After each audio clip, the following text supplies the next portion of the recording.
The iron shackle bit into Zelda Carter's wrist with a cold that burned worse than fire, and through the howling Wyoming wind, she heard the creak of the barn door closing as her stepfather walked away without looking back. January 1883 had swept into Laramie with the kind of winter that froze a person's breath midair and turned their fingers blue in minutes. Zelda was 20 years old, and she had survived 2 years under Marcus Brennan's roof since her mother married him and promptly died of pneumonia the following spring. Now Marcus kept her like livestock, working her from dawn until dark, feeding her scraps, and when she dared speak against him or failed to complete some impossible task, he chained her to the post outside the cabin where the wind cut through her thin dress like knives made of ice. This time, she had refused to marry the 50-year-old ranch hand Marcus had picked out for her. The man had tobacco-stained teeth and hands that lingered too long when he thought nobody was watching. Zelda had said no with her chin raised and her voice steady, and Marcus had backhanded her so hard she tasted copper, then dragged her outside by her hair. "You will learn obedience," he had growled, snapping the padlock shut. "When you are ready to apologize and do as you are told, you may knock on the door. If you survive the night." That had been hours ago.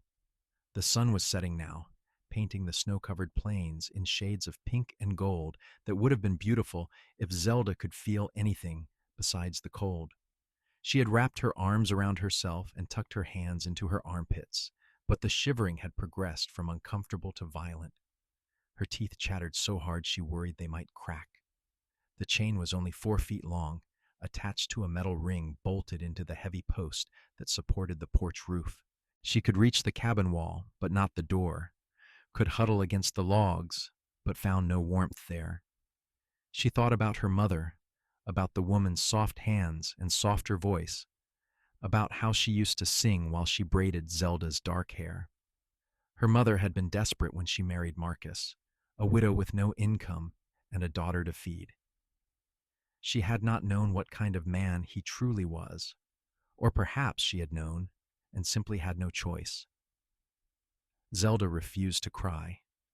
She had learned that tears froze on your cheeks and made everything worse. Instead, she prayed, whispering words into the wind and hoping somebody, somewhere, might hear. The rider came from the east, just as the last light was dying. Zelda saw him through the crystalline haze of her own breath, a tall figure on a dark horse moving steadily through the snow. He wore a heavy coat and a wide-brimmed hat pulled low, and he was leading a second horse behind him. For a moment she thought he might pass by without seeing her, and she tried to call out, but her voice came as barely a whisper, her throat too cold to work properly. But the rider's head turned. He reined in his horse and sat there for a moment, probably trying to understand what he was seeing. Then he dismounted in one fluid motion and strode toward her through the knee-deep snow. "Sweet, merciful God," he said, and his voice was rough with shock and anger. "What kind of monster does this?" He was young, perhaps 25, with a strong jaw shadowed by a few days of stubble and eyes the color of a summer sky. Those eyes were blazing now as he took in her condition, the chain, the way she trembled uncontrollably. "My stepfather," Zelda managed through chattering teeth. "I would not marry the man he chose." The cowboy's jaw clenched and something dangerous flashed across his face. "Where is he?" "Inside. Please, I just want to be free of this chain. Do you have something that could break it?" He examined the shackle around her wrist, then the chain itself, his hands surprisingly gentle. "This lock is solid. I do not have anything that could pick it or break it quickly." He straightened and looked at the post. "But I can free you from the post itself." From his belt, he drew a large hunting knife, and for just a second, Zelda felt a spike of fear before she realized he was studying where the metal ring attached to the wood. He began working the blade into the space between the ring and the post, prying and twisting. The wood was old and weathered, and after several minutes of determined effort, the bolts began to give way. He used the knife as a lever, and with a grinding crack, the entire ring pulled free from the post.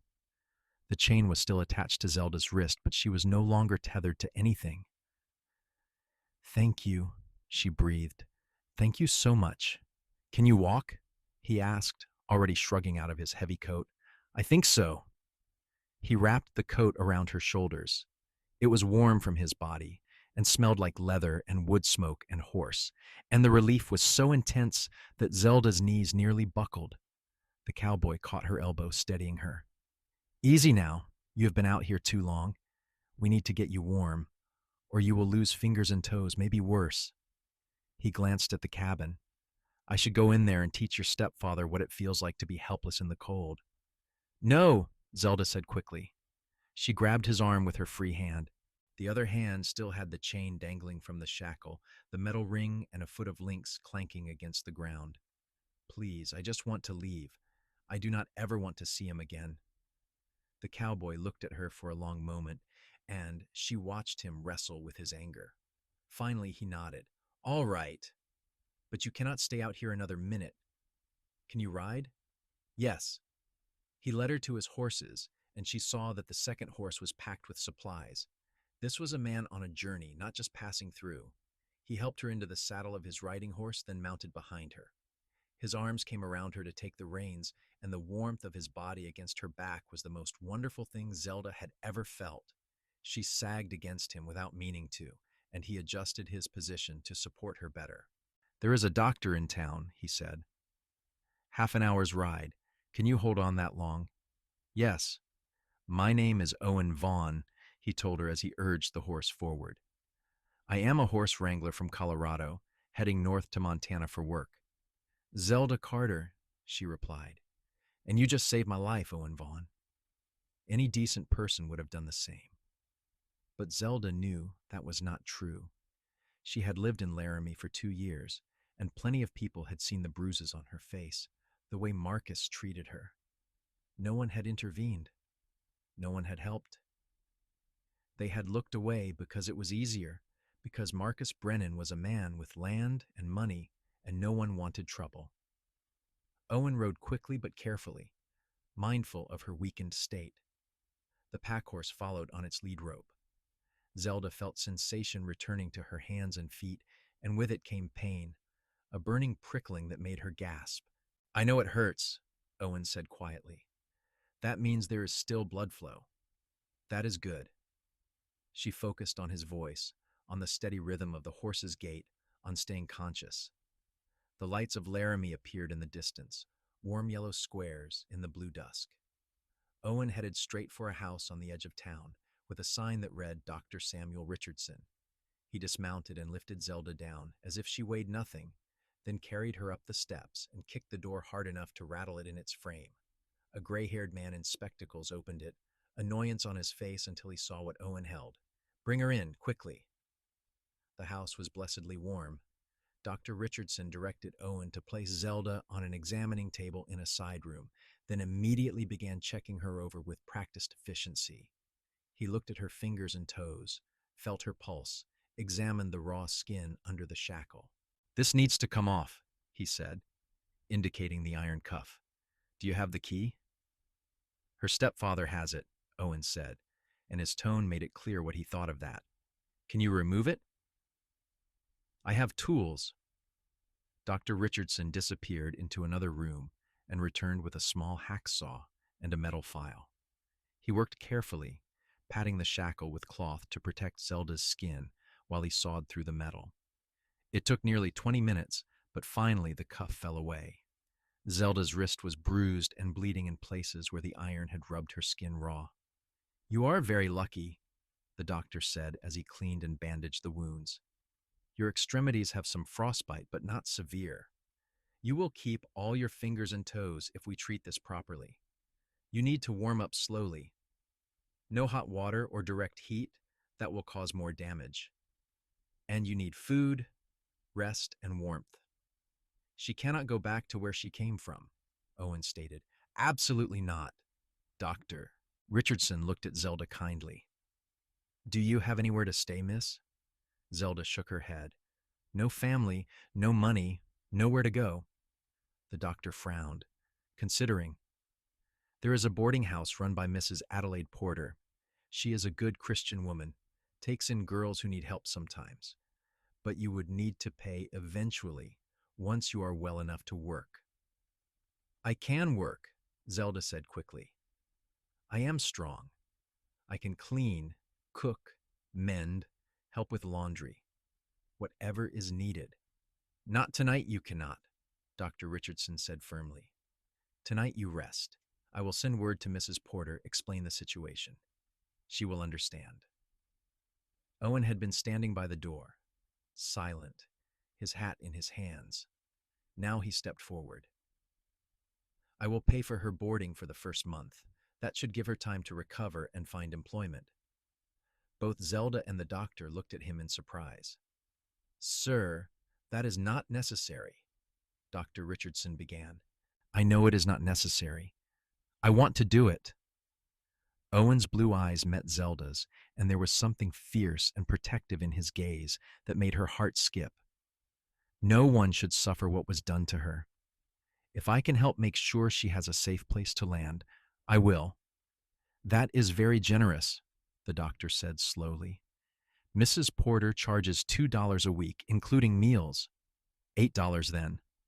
Owen pulled out his wallet and counted out the money without hesitation, handing it to Dr. Richardson. Please make sure she gets settled there tonight if Mrs. Porter will have her.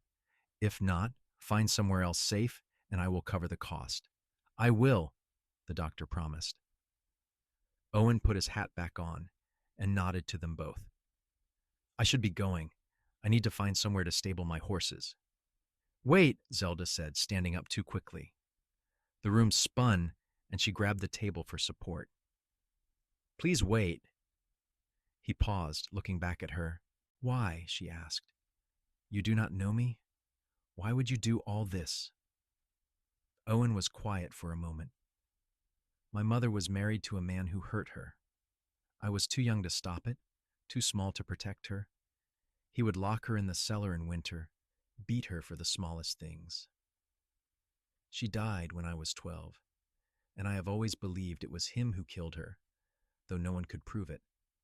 When I saw you out there, chained in the cold, I saw her. I could not ride past. I could not fail to help again. The raw honesty in his voice brought tears to Zelda's eyes, the first she had allowed herself all day. I am so sorry about your mother, and I am grateful more than I can say. Thank you, Owen Vaughn. I will repay you somehow. You do not owe me anything. Just be safe. Build a good life. He tipped his hat to her, nodded to the doctor, and walked out into the night. Zelda stood there staring at the door long after it closed, something unnamed and unexpected blooming in her chest. Dr. Richardson cleared his throat gently. Let me get you some soup while I send for Mrs. Porter. You need to eat. The next hour passed in a blur of warmth and kindness. Mrs. Porter arrived, a sturdy woman in her 50s with sharp eyes and a no-nonsense manner that softened when she heard Zelda's story. She brought blankets and helped Zelda into her carriage, clucking over her like a mother hen. The boarding house was a neat two-story building in the center of town, painted white with green shutters. Inside it smelled like bread and wood polish. Mrs. Porter showed Zelda to a small room on the second floor with a narrow bed, a washstand, and a window that looked out over the street. It was the nicest room Zelda had slept in since her mother died. You rest now, Mrs. Porter said, helping Zelda into a borrowed nightgown. We will talk about work and such tomorrow. Tonight you are safe, and that is all that matters. Zelda climbed into the bed, and Mrs. Porter tucked the quilts around her. The mattress was soft, the blankets heavy and warm, and as soon as she closed her eyes, she fell into a deep, dreamless sleep. She woke to winter sunlight streaming through the window and the smell of coffee and bacon. For a moment she was disoriented, then everything came flooding back. The chain, the cold, Owen Vaughn breaking her free. She sat up slowly. Her body ached, and her wrist throbbed, But the violent shivering had stopped, and her hands and feet, while tender, seemed to be working properly. She dressed in the simple brown dress Mrs. Porter had left folded on a chair, then made her way downstairs. The boarding house dining room held a long table where 5 other women sat eating breakfast. They looked up when Zelda entered. Curiosity brightened their faces. Mrs. Porter bustled over with a plate piled high with eggs and bacon and thick slices of bread. "Sit, eat," she commanded. "You need your strength back." Zelda sat and ate, aware of the others watching. Finally, one of them, a pretty blonde girl about Zelda's age, leaned forward. "I am Molly," she said. "Mrs. Porter told us what happened to you. That is awful, but you are safe here. Mrs. Porter does not let bad men cross her threshold." "That is the truth," another girl agreed. She was older, maybe 30, with red hair piled on her head. "I am Grace. Been here 3 years. This is a good place." The other women introduced themselves, and Zelda felt some of the tension leave her shoulders. These were women who understood hardship, who had their own stories. She was not alone. After breakfast, Mrs. Porter sat down with Zelda to discuss arrangements. "That cowboy paid for your first month, which is kind, but after that you will need to contribute. I need help with the cooking and cleaning here, and I can pay you a small wage in addition to your room and board, if you are willing to work hard." "I am," Zelda said immediately. "I am not afraid of hard work." "Good. You will start tomorrow. Today you rest and let your body heal." But Zelda found she could not rest.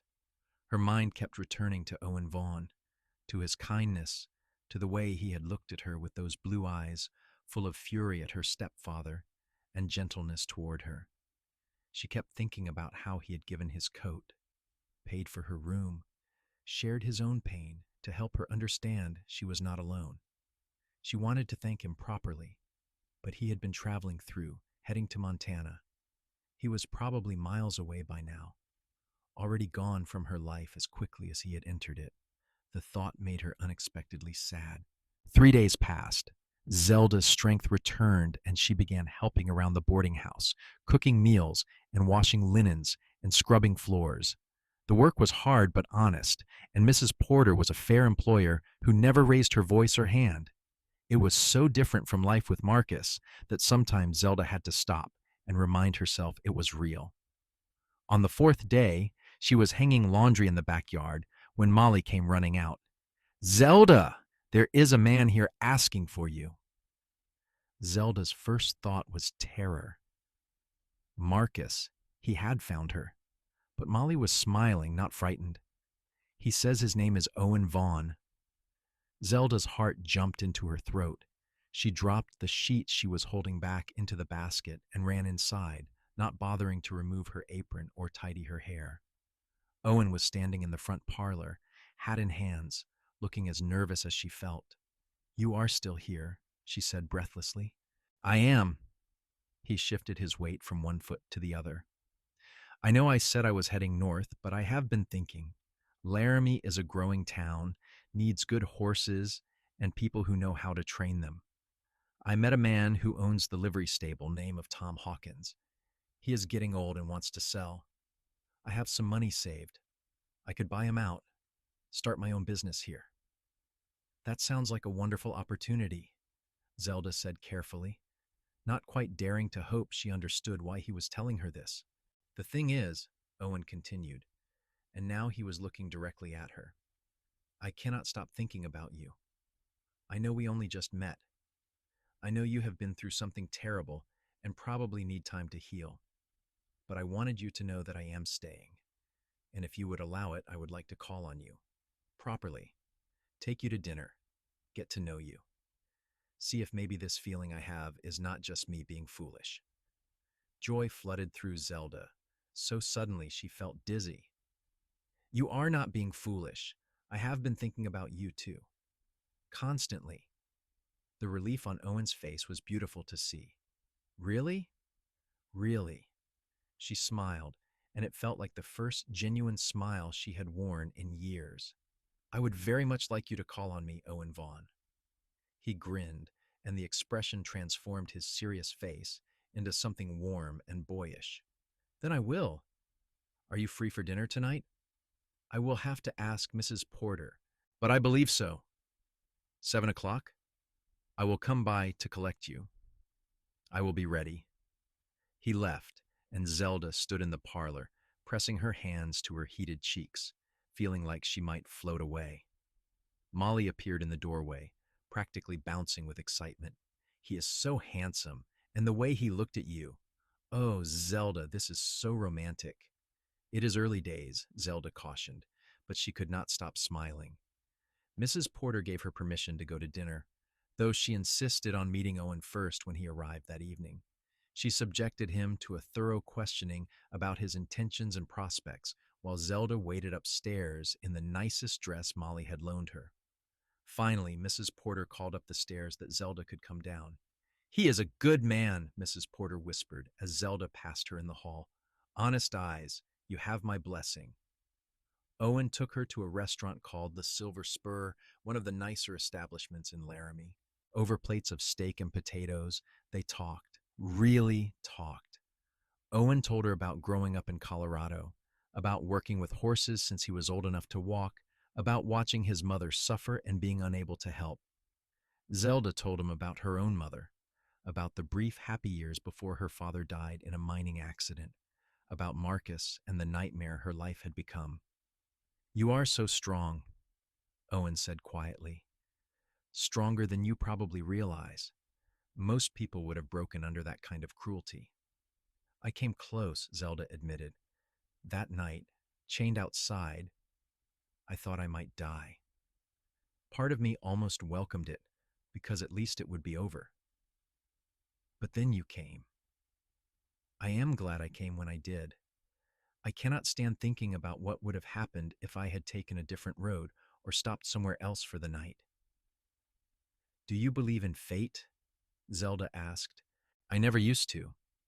But after meeting you, I am starting to think maybe some things are meant to be. They walked back to the boarding house slowly, despite the cold, neither wanting the evening to end.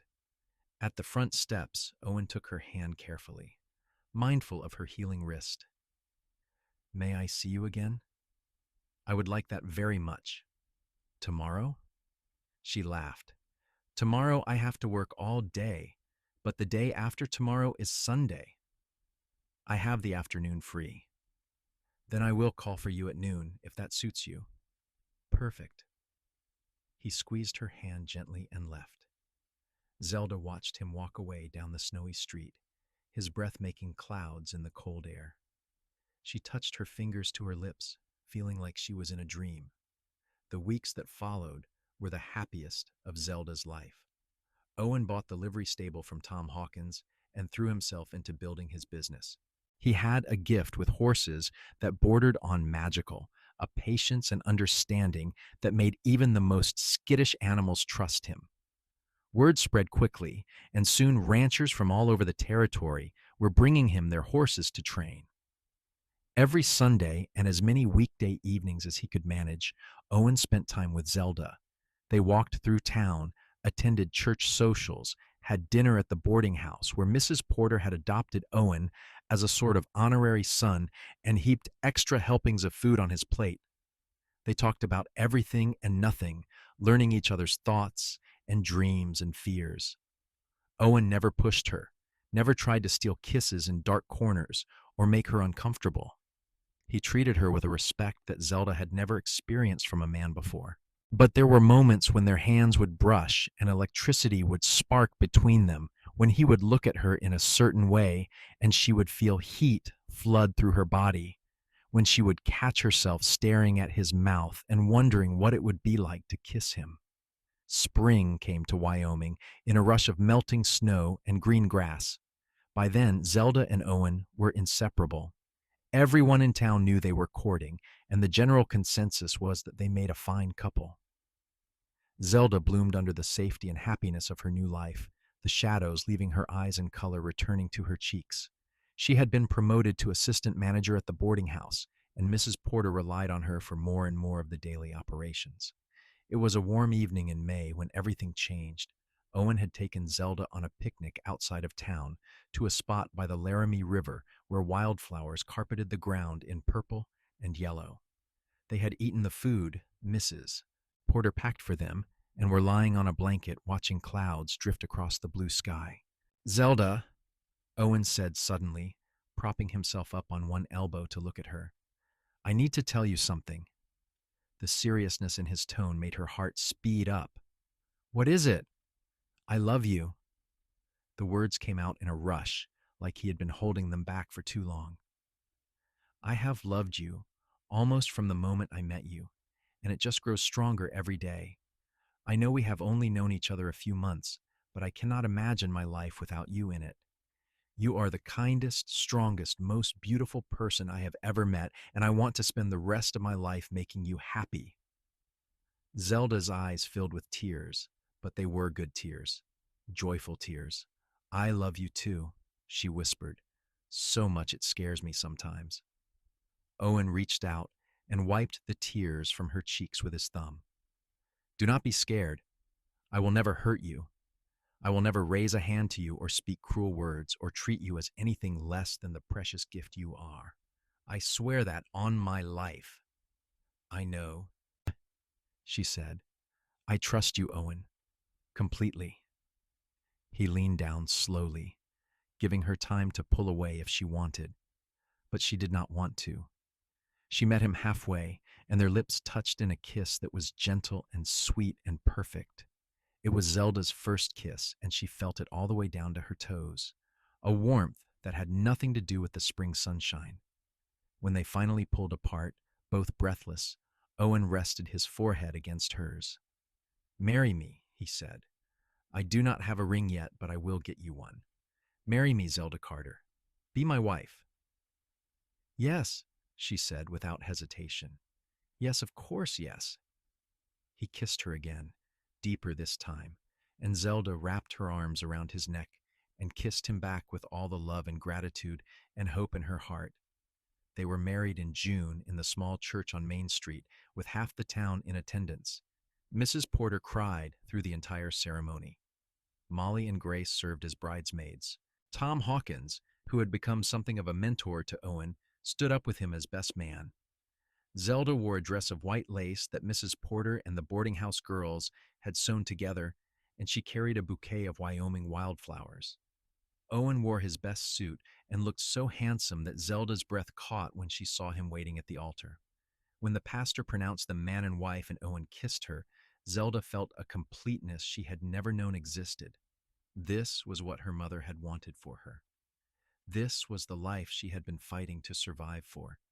This was worth every hardship, every moment of suffering, because it had led her here. They moved into a small house behind the livery stable that came with the property. It was not much, just 3 rooms and a kitchen, but it was theirs.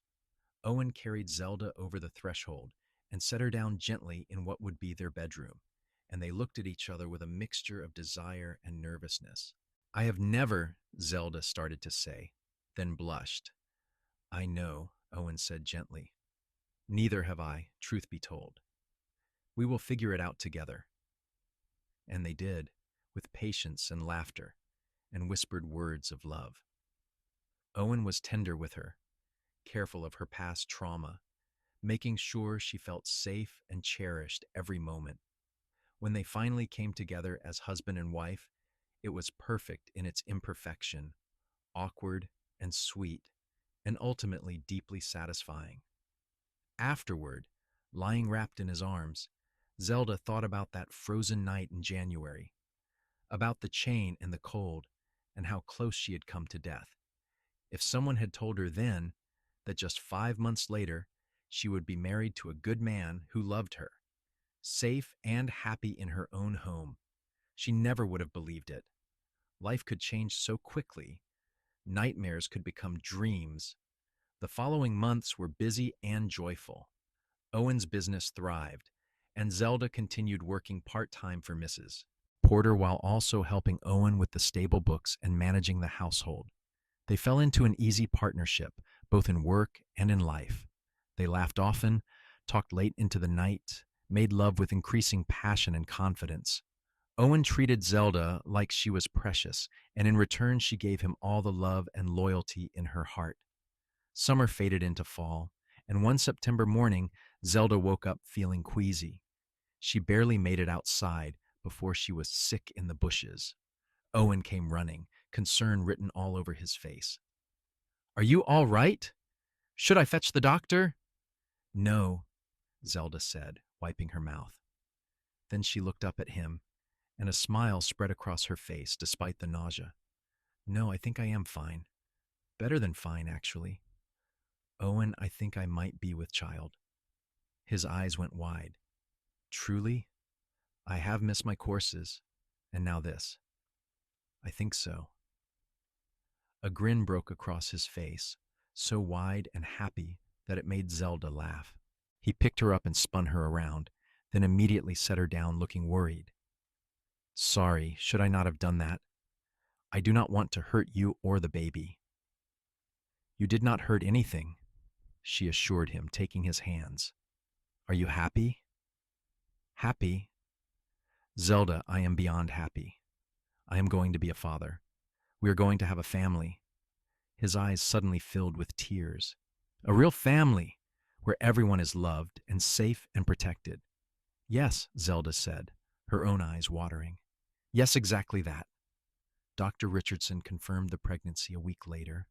Zelda was healthy and strong, and he predicted the baby would arrive sometime in early April.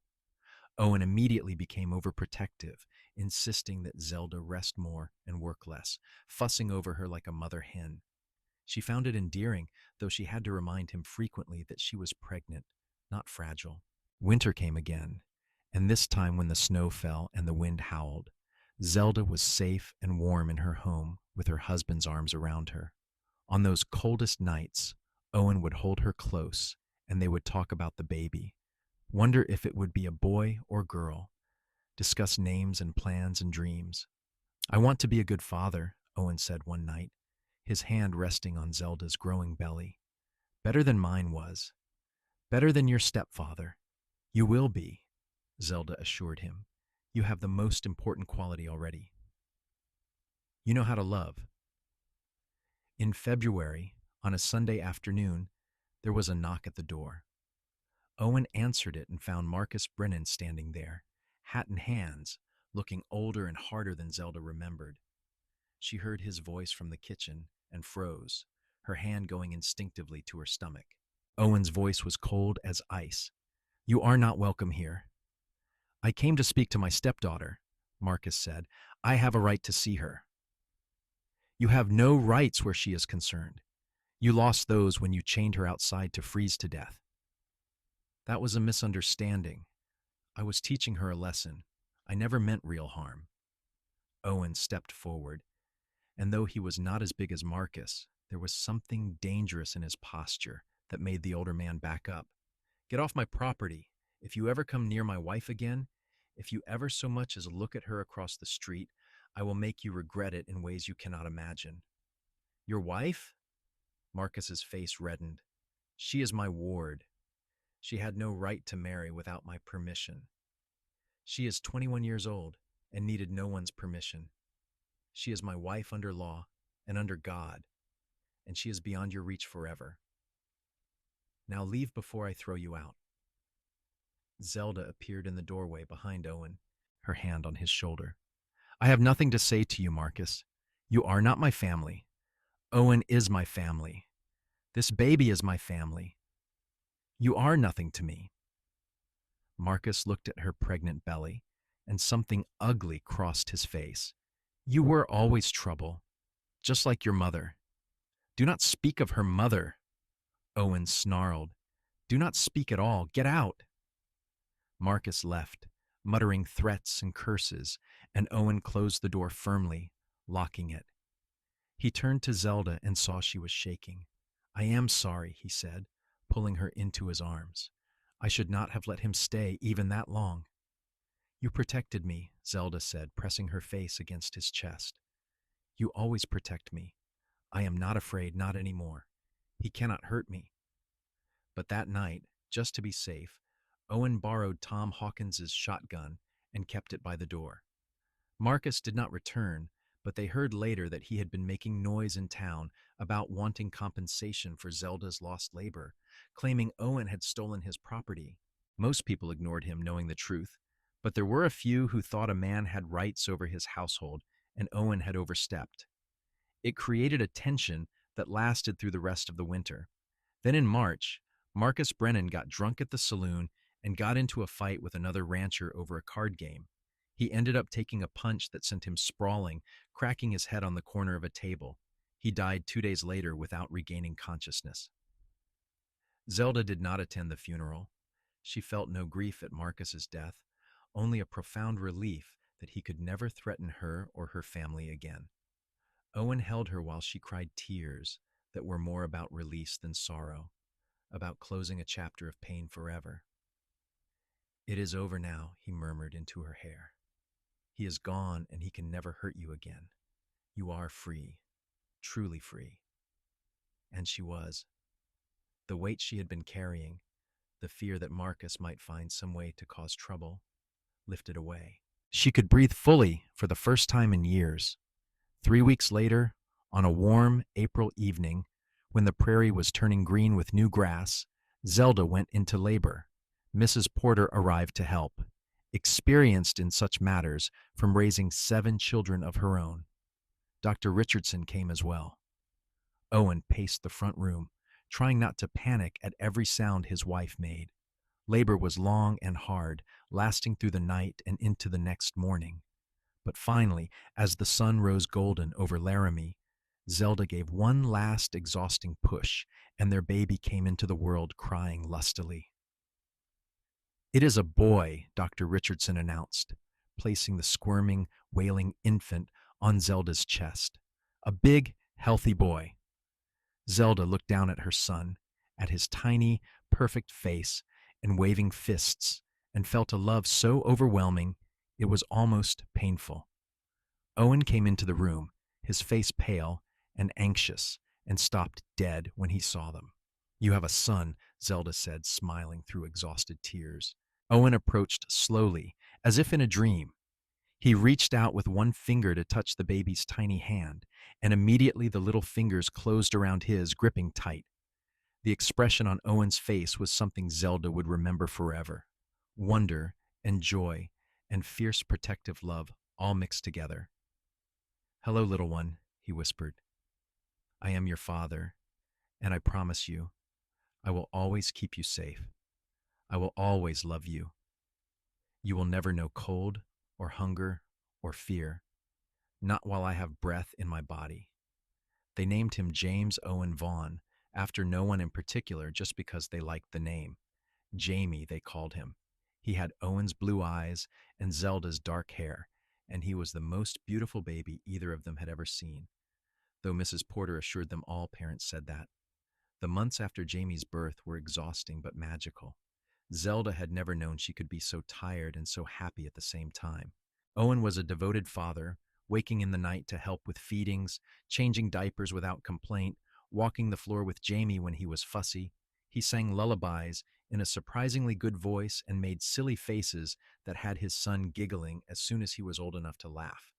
The livery business continued to grow, and by the time Jamie was a year old, Owen had to hire 2 men to help him keep up with the demand.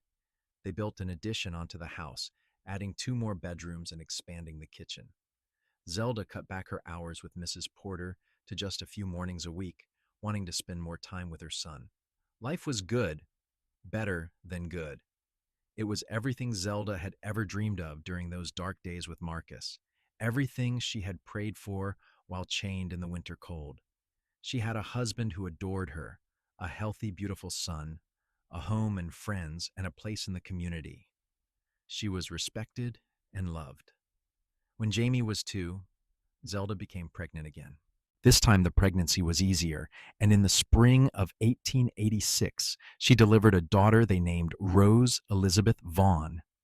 Rose had Owen's smile and Zelda's dark eyes, and Jamie was fascinated by his baby sister, wanting to help with everything. Owen held his daughter in his arms and looked at Zelda with tears running down his face. 2 children, a son and a daughter. I never imagined I could be this blessed. We are both blessed, Zelda said, watching her husband with their baby and feeling her heart swell. Every single day, I wake up grateful for the life we have built. As Rose grew, the family dynamic shifted and settled. Jamie was a serious, thoughtful child who loved animals just like his father and spent hours at the livery following Owen around. Rose was bold and adventurous, always getting into things, keeping Zelda on her toes.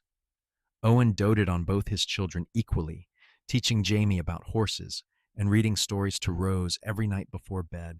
The years passed in a comfortable rhythm of work and family and love. They had their struggles, of course. There were hard winters when business slowed, and one terrible summer when a drought threatened the town's water supply. Jamie broke his arm falling from the hayloft when he was 7, and Rose came down with scarlet fever when she was 4, terrifying them all until she finally recovered. But through everything, Owen and Zelda faced it together. Their love, which had started as a spark on a frozen winter night, had grown into something deep and enduring, something that sustained them through every trial. They never went to bed angry, never let resentments fester. They talked, they listened, they forgave. They made each other laugh. They still looked at each other across a room and felt that flutter of attraction, that warmth of being with the person they loved most in the world. On their 10th wedding anniversary, Owen took Zelda back to the spot by the Laramie River where he had first told her he loved her. The children stayed with Mrs. Porter, who was now in her 60s, but still sharp as a tack. Owen had packed a picnic, and they sat on a blanket watching the water flow past, holding hands. "Do you ever think about that night?" Owen asked. The night I found you?" "Sometimes," Zelda admitted. "Not as much as I used to. It feels like a different life now, like it happened to a different person." "In a way, it did. You are not that scared girl anymore. You are strong and confident, and you do not take anything from anyone." He smiled. "I love that about you. I learned from the best," she said, squeezing his hand. "You showed me what love was supposed to look like. You showed me that I deserved kindness and respect. You saved me in so many ways, not just that one night." "You saved me too," Owen said quietly. "I was so angry before I met you, carrying around all this rage at my stepfather, at the world, at God for letting my mother suffer. Loving you, building a family with you, it healed something in me. It gave me purpose." They kissed as the sun set, painting the sky in shades of orange and pink and purple. After all these years, Zelda still felt that spark when Owen's lips met hers, that sense of coming home. More years passed. Jamie grew into a tall, lanky teenager who had his father's way with horses and his mother's quiet strength. At 15, he was already helping run the livery, and Owen talked about eventually making him a partner in the business. Rose at 13 was beautiful and headstrong, making her parents laugh and tear their hair out in equal measure. She wanted to see the world, talked about traveling to California or even back east. Owen and Zelda exchanged glances when she went on these tangents, knowing they would worry endlessly when she was old enough to actually leave, but also proud of her adventurous spirit. In 1896, when Zelda was 33 and Owen was 38, they were surprised to discover she was pregnant again. They had assumed their family was complete, but life apparently had other plans. In the spring of 1897, Zelda gave birth to another boy, whom they named Henry Marcus Vaughn. "Marcus?" Owen had questioned when Zelda suggested the middle name. "Not after my stepfather," she explained. "After my father, my real father." His name was Marcus, too, Marcus Carter. He was a good man, a gentle man who loved my mother and me. I want to reclaim that name, take it back from the monster who stole it." Owen understood, and so Henry Marcus joined their family, a surprise blessing in their middle years. Jamie and Rose, now young adults, were bemused but delighted by their baby brother. Life continued its forward march. Tom Hawkins passed away in his sleep at the age of 85, and Owen was asked to speak at the funeral, talking about the older man's kindness and mentorship. Mrs. Porter retired and moved in with her daughter in Cheyenne, though she visited often and always stayed with the Vaughns when she did. Molly got married to a lawyer and moved to Denver. Grace took over running the boarding house. The turn of the century came, bringing with it whispers of modernization. There was talk of automobiles, though no one in Laramie had actually seen one.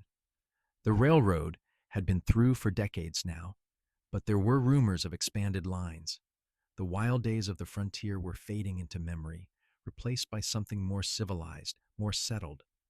Jamie, at 21, married a sweet-natured girl named Anna, who worked at the general store. They built a house next to Owen and Zelda's, and Owen made good on his promise, signing over half the livery business to his son. The two men worked side by side every day, and Owen could not have been prouder. Rose, true to her word, moved to San Francisco at 19, finding work as a secretary for a shipping company. She wrote long letters home describing her adventures, and though Zelda worried, she was also thrilled that her daughter had the freedom to chase her dreams. This was what she had wanted for her children, for them to live without fear, to reach for whatever they desired. Henry grew up the baby of the family, spoiled a bit by everyone but still a good-natured, kind child. He loved books more than horses, spending hours reading everything he could get his hands on. Owen built him shelves for his bedroom to hold his growing collection, and though Henry was different from Jamie in interests, Owen loved and encouraged him just the same. In 1905, when Zelda was 42, she and Owen became grandparents for the first time. Jamie and Anna had a daughter they named Lily. Owen wept when he held his granddaughter, overwhelmed by the continuation of the family he had built, the legacy of love he was leaving behind. "My mother never got to meet grandchildren," he told Zelda that night as they lay in bed. "She never got to see me grow up, never knew I turned out all right. But our grandchildren will know us. We will be part of their lives." "That feels like a gift." "It is a gift," Zelda agreed. "Every day with you has been a gift." They made love that night, slower and gentler than in their youth, but no less passionate, no less connected. After all these years, they still desired each other, still found joy in the intimacy of their bond. More grandchildren followed. Jamie and Anna had 3 more children in quick succession. Rose came home for a visit and shocked everyone by introducing them to her fiancé, a photographer named William who was kind and funny and clearly adored her. They married in Laramie with the whole family present, then returned to California, where they eventually had 2 children of their own. Henry, growing into a thoughtful young man, decided he wanted to be a teacher. He went to college in Cheyenne, writing home faithfully every week. Owen and Zelda were so proud they could burst. Their youngest son, the surprise blessing of their middle years, was going to shape young minds and make a difference in the world. The years kept turning. Owen's hair went fully gray, and Zelda's dark locks showed threads of silver. They both moved a little slower, felt the aches of age in their joints, but they were healthy and happy, surrounded by family and love. In 1910, on a summer evening warm and perfect, Owen and Zelda celebrated their 29th wedding anniversary. Jamie and Anna hosted a party at their house, and the whole family gathered. Their children, their children's spouses, 6 grandchildren ranging from infant to 5 years old. There was food and laughter and music. Henry played guitar while Rose sang, her voice still as bold and clear as ever. The grandchildren ran around shrieking with joy, and Zelda watched them with a heart so full she thought it might overflow. Owen found her standing alone on the porch, watching the sunset paint the Wyoming sky. "Hello, wife," he said, slipping his arm around her waist.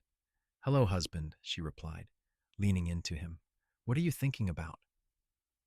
"About how far we have come. About that girl chained in the snow, certain she was going to die. About the cowboy who broke the chain and set her free." She turned to look at him, this man who had been her salvation and her love for nearly 3 decades. About how he gave her not just life, but a life worth living. Owen's eyes, still that remarkable blue, even though the rest of him showed his age, filled with emotion. "You gave me just as much. You gave me purpose and healing and a family. You gave me everything. We gave each other everything, Zelda corrected. She reached up to touch his weathered face, this face she loved more than any other in the world. I thank God every day that you rode past our cabin that night, that you stopped, that you cared. I would ride past 1,000 cabins if it meant finding you, Owen said. You are my heart, Zelda Vaughn. You always have been. They kissed as the sun dipped below the horizon, as their children's laughter drifted from the house, as another generation of Vaughns played in the yard. The chain was long gone, melted down years ago. The shackle had left a scar on Zelda's wrist that had faded with time, but never quite disappeared. She did not mind it. It was a reminder of where she had been, what she had survived, and how far she had come. Inside the house, Jamie was telling his children the story of how their grandparents met, how their grandfather had been a hero who saved their grandmother. The children's eyes went wide with wonder, and little Lily asked if cowboys still rescued people. The good ones do, Jamie told her. The good ones always help people in trouble.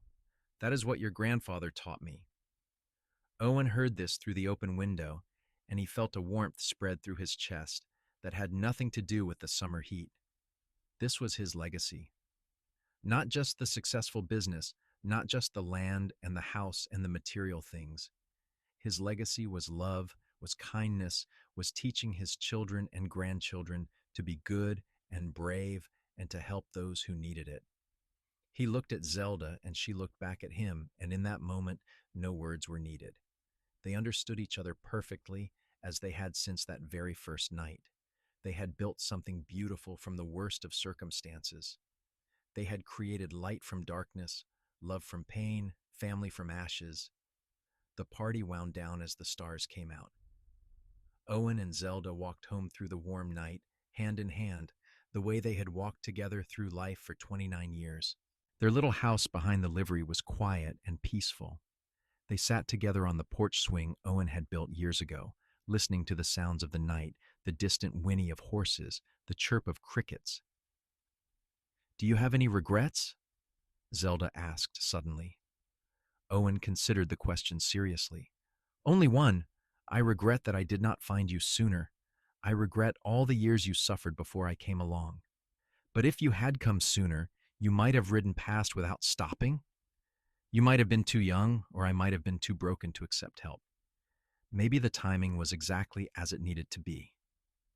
Maybe you are right. What about you? Any regrets?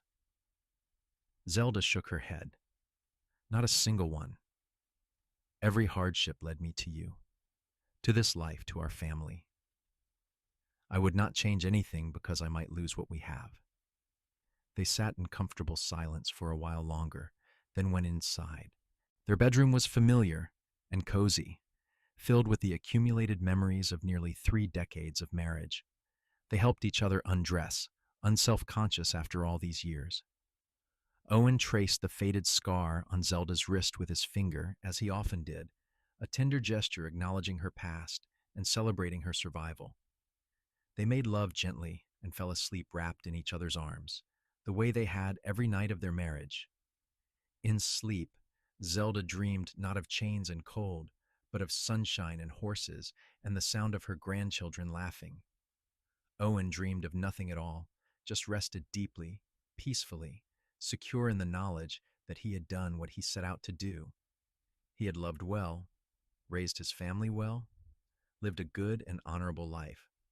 The years continued to pass, bringing both joy and sorrow as years do. They celebrated their 30th anniversary, then their 35th. Henry married a fellow teacher, a clever woman named Sarah who fit into the family perfectly. He took a teaching position in Laramie, allowing him to stay close to home. More grandchildren arrived, and then the first great-grandchild, a boy that Jamie's eldest daughter delivered in 1918. Owen was 72 by then, Zelda 65. They were slowing down considerably, though both remained sharp mentally. Jamie ran the livery business now, while Owen advised and occasionally helped with training the most difficult horses. Zelda spent her days caring for their home, baking for her ever-growing family, and enjoying visits from children and grandchildren and great-grandchildren. On a cold January morning in 1919, 36 years after the night they met, Owen woke with a pain in his chest. Zelda immediately sent Henry running for the doctor, but by the time Dr. Richardson's son, who had taken over his father's practice, arrived, the pain had subsided and Owen insisted he was fine. Just indigestion, he claimed, though Zelda could see the worry in the doctor's eyes. Take it easy for a few days, the young doctor advised. No heavy work. If the pain returns, send for me immediately. Owen agreed, and for 3 days he rested and seemed to improve. On the 4th day, he insisted on going down to the livery to check on things. Zelda tried to talk him out of it, but he kissed her forehead and promised he would just look around, not do any actual work. He was gone less than an hour when Jamie came running to the house, his face white with panic. "Mother, come quick." Father collapsed. Zelda's heart stopped. She ran to the livery faster than she had moved in years, arriving to find Owen lying on the floor of the stable, Jamie and Henry kneeling beside him. Owen's face was gray and he was gasping for air, his hand clutched to his chest. "Owen!" Zelda sobbed, dropping to her knees beside him. She took his other hand, holding it tight. "Owen, please. Hold on. The doctor is coming." He looked at her, and even through his pain, there was love in his blue eyes. "Zelda," he managed, "my Zelda." "I am sorry." "Do not be sorry. Just hold on. You are going to be fine." But they both knew he was not. Owen's breathing was labored, his grip on her hand weakening. He struggled to speak, and Zelda leaned close to hear. "Best years of my life," he whispered. "Every day with you. Love you. So much." "I love you too," Zelda said through her tears. "I love you more than anything. You saved me, Owen. You gave me everything." He smiled just slightly, and then his eyes closed, and his hand went slack in hers. Just like that, he was gone. Owen Vaughn, the cowboy who had broken her chains and set her free, who had loved her faithfully for 36 years, who had given her a family and a life and more happiness than she had ever thought possible, was gone. Zelda did not scream or wail. She simply held his hand and pressed her forehead to his, feeling the warmth already beginning to leave his body, and let the tears flow silently. Jamie and Henry were both crying, and soon the stable was full of family, everyone weeping for the man they had lost, the patriarch who had been the foundation of everything. The funeral was held 3 days later, and it seemed like the entire town of Laramie turned out. Owen had been respected and loved, known for his honesty and kindness and skill. The church could not hold everyone who wanted to pay their respects. They buried him in the Laramie Cemetery, on a hillside, overlooking the town he had made his home, under a sky as blue as his eyes.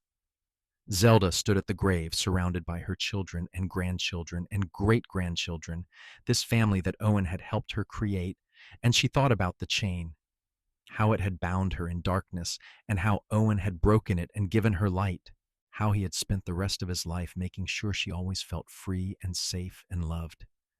"Thank you," she whispered to the earth that now held him. "Thank you for everything." The weeks after Owen's death were the hardest of Zelda's life.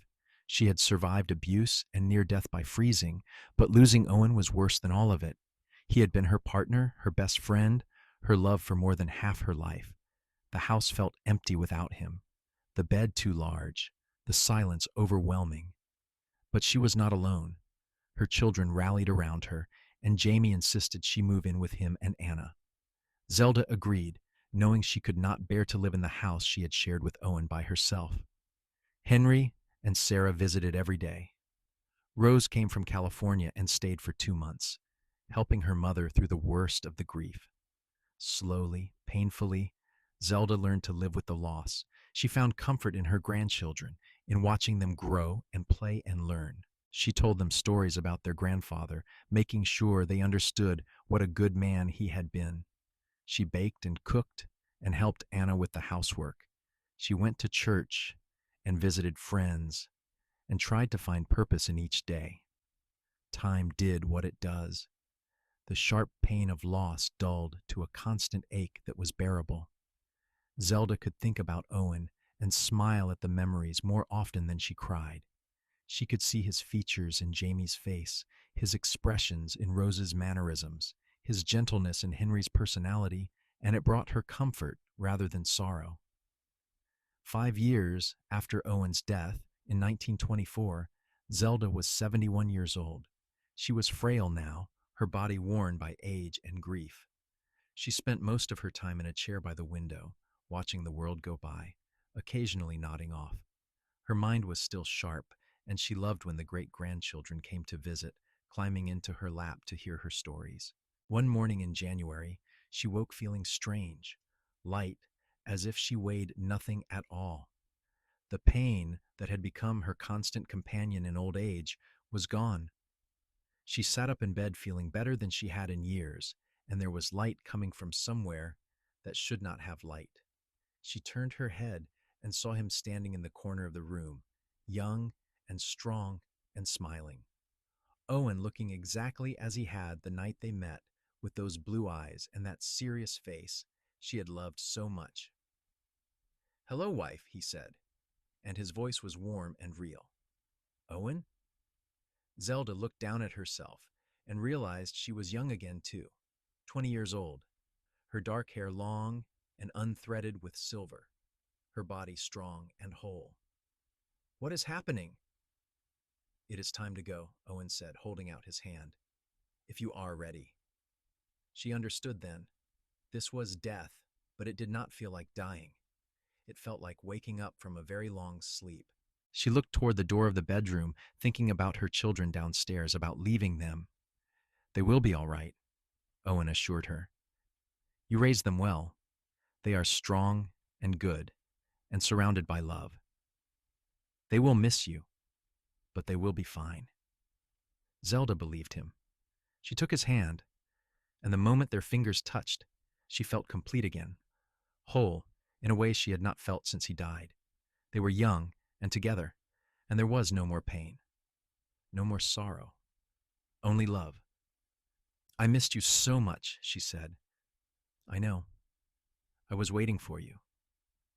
They walked together into the light, leaving behind the bedroom where Zelda's earthly body lay peacefully in the bed, a slight smile on her wrinkled face. Jamie would find her an hour later and know immediately that she had gone to be with his father. There would be tears, but also understanding. His parents had loved each other so deeply that being apart had been unnatural. Now they were together again, and that was how it should be. Zelda Carter Vaughn was laid to rest beside her husband on a hillside in Laramie, Wyoming, in January 1924. Her children and grandchildren and great-grandchildren mourned her, celebrated her, told stories about her strength and kindness and the love she had shared with their grandfather. The family continued to grow and thrive, each generation carrying forward the legacy of love and courage that Owen and Zelda had established. The livery business stayed in the family for another 40 years before changing hands, but the Vaughn name remained prominent in Laramie. Jamie's great-great-grandson would eventually become mayor. Rose's descendants spread across California, successful and adventurous just like her. Henry's children became teachers and scholars, carrying on his love of learning. And on that hillside, where two headstones stood side by side, where the Wyoming wind blew gentle and the grass grew green in spring, the story of the cowboy and the girl in chains became legend. Parents told their children about it, about how love can break any chain, how kindness can save a life, how two people who should have been strangers became the greatest love story the town had ever known. The iron shackle that had once bound Zelda in the cold was long gone, broken and discarded, and turned to rust. But the chain of love and family that Owen and Zelda had forged together, that chain endured, generation after generation, unbreakable and eternal, a testament to the truth that freedom and love, once given freely and received wholly, can never be destroyed.